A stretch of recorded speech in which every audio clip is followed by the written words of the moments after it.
The longest serving government in the world, do you know what it would be? One is able to adapt and change with. Mm, mm. If a government stayed the same back in the past, yes, it. Mm, so the Egyptian Empire, yes, the ancient Egyptian Empire, all of these other empires that you see around that fell down. Do you know the one thing they all had, which was a characteristic to one another? They didn't change. Did you know that? They refused to change. Their way was the best way. Yeah, when you look at it now, yeah. They all had this method, tradition, and belief system that they did not budge on. Uh, what about when we look at Galileo being under house arrest and he went against different things like this? Do you not notice how these then fall down? They begin to collapse. The structure around them collapses. Well, this is because they refuse to move. When you become stuck on a step, the universe shifts you off of it. Because the universe, although it's a cycle, and yes, you could say that the seasons are relatively the same, but they're not. They are, within the constructs, are the same. So you look at one empire, another empire, you could say, well, that's like spring, summer, autumn, and winter. But within these structures of autumn, summer, winter, blah blah blah, spring, there's a level of changing different things each and every single time it comes around. It seems to be slightly more different. Different things are dropping off. It's making way for new stuff to grow in these different shifting climates. So there's always this fluctuation in that, and although it seems similar, it's never exactly ballpark exactly the same. I think that they've been trying to record weather for as long back as they've had, and I don't think that there's ever been a synchronized moment in that.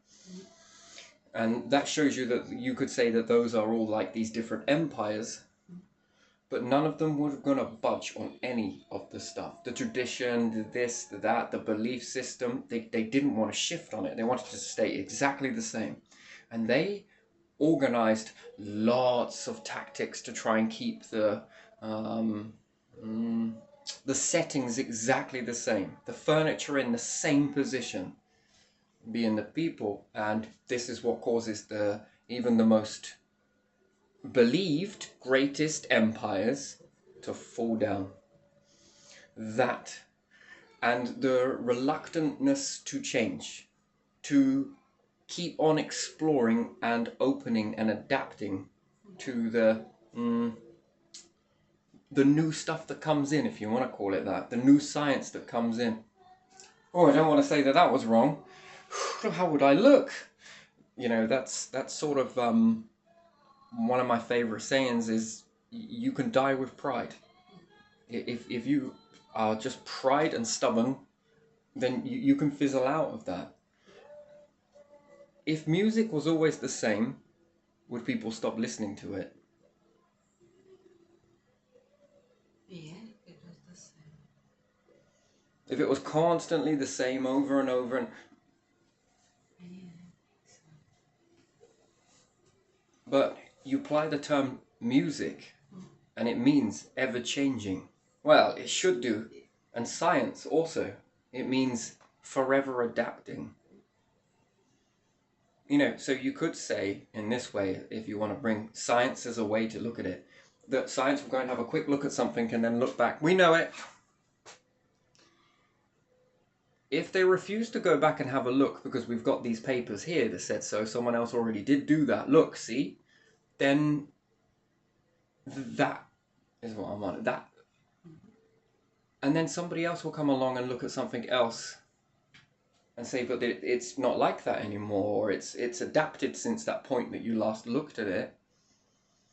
It's changed. The whole new belief system has come in, a whole new evidence is now coming in, and if you remain grounded in that and stay stuck on it because someone said it, and therefore that is gospel, then people will automatically go, I'll never listen to. They'll start to question every single thing that you've ever done or said, because hang on a minute.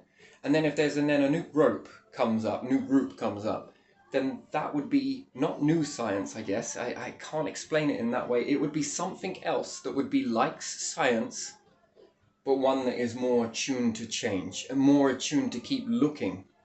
And the group that kept looking back, pull a study, hang on a minute. Well, we believed this back here, back then, that this didn't do this, then this. But you look now, and now you're like, ooh, actually it is doing that. Oh, there is something. Oh, and you update it, you will gain more faith this way from people, and they would trust you more.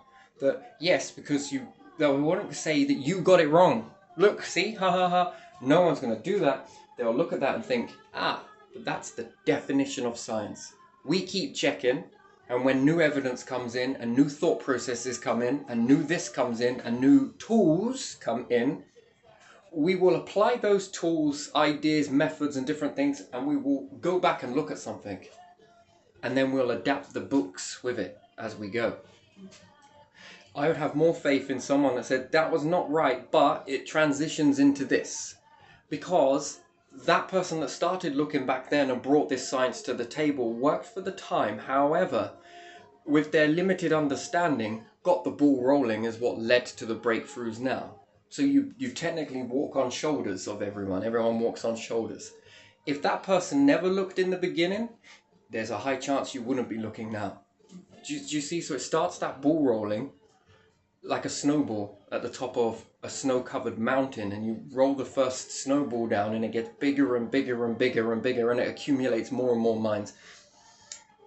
And I think a government should be the same. One that is accepted and expected to change each and every single time. Change policies, change this, move in with the new, go in with the new. I mean, we could take the widespread marijuana that goes around, okay? That's one of the influences, yes? And some nations say no, definitely not. That's an iron fist rule, that is. This will cause you to fragment, because a new policy, new group will come about, and they will do this stuff, whereas you won't, and then therefore they switch and become the new. And that might not be something over here that is, growing. But if you had one that was able to adapt to those policies and move and change with the current world of the way things are going, then what you have is this adaptation, which is true to the universal law, isn't it? Mm-hmm. To adapt, to change within the cycle. You're still the government, but you are changing and adapting with the new times, the new ways, the new right? You see, so it's not just that one. It's lots of other things that this adapting and changing is very natural. What is not natural is to stay stuck. I'm gonna keep on doing it because they did it and it worked then. That's not a guarantee that it will work now. You see, and that is what I think is when humanity reaches a time where this becomes accepted and expected. That's when you get to keep the main structures that keep you going. Because eventually there will be a sort of way that will stick. And it will stick because it reaches out to most everybody's interests. And what's more, you can rest in faith knowing that if they find new evidence that supports this new growth, you'll rest assured knowing that they'll evolve into that. And that is what gives the biggest benefit to all people, is when you're able to roll forward with this. But not given to everything and every need and every this. I think there's always a great way to achieve it and a right way to sort of get the stepping stones going. And there's also a wrong way to do it, which can also bring down the structure. There's many ways to bring it down in different ways. And one of them is being stuck on a step. Yeah, I think if I understand this, when I was listening to a type of video and someone says it's like a boulder being stuck in a river, whereas the water will naturally rise and flow over it, usually, and it might create then a waterfall if there is a big enough boulder. And if you can't push the boulder out of the way, or the mountain out of the way, or whatever it may be. It's probably not a mountain, it's not the right word. But when it starts to backlog over this boulder in the way, it learns to flow over it. Do you see what I mean? Sometimes the metaphor is that it will push the boulder out of the way. Which, yeah, by and large it can do. Or it can rise and it can climb and flow over and then gain more momentum as it goes. And maybe it'll erode underneath in order to push the boulder into it, and then the water flows even more freely across it. I don't think it's going to bounce that boulder all the way down to the ocean. I think it will rise up, flow over, and then build an under. It'll start digging under the boulder, and then the boulder will roll into the hole, and then the river flows its normal course over it. Or it erodes the top. Yeah, or around it, either or. But I think if it rises up and then flows over, the force of the water hitting the medium underneath it, the soft sill, bit by bit, which is smaller, will create a dip, like a pit. And then the boulder rolls into the pit. Gives way, rolls in, and then the water is then once free again. Then it will begin to erode the boulder by other smaller ones keep smacking into it over the top with this current, and bit by bit it breaks it down. But I don't think it rolls a boulder out of the way and rolls it down the river somehow. I think it flows over the top, creates a trough at the bottom of the boulder, and then the boulder naturally rolls into that, and then the river frees. And then smaller pebbles and stones might start to hit it, and the silt sort of sand erodes it as well. Interesting sort of logic, but yeah, there you are. So I'm going to leave this one here because it's 11 minutes. I'm trying to keep these short and sweet, but there you are. Mwah.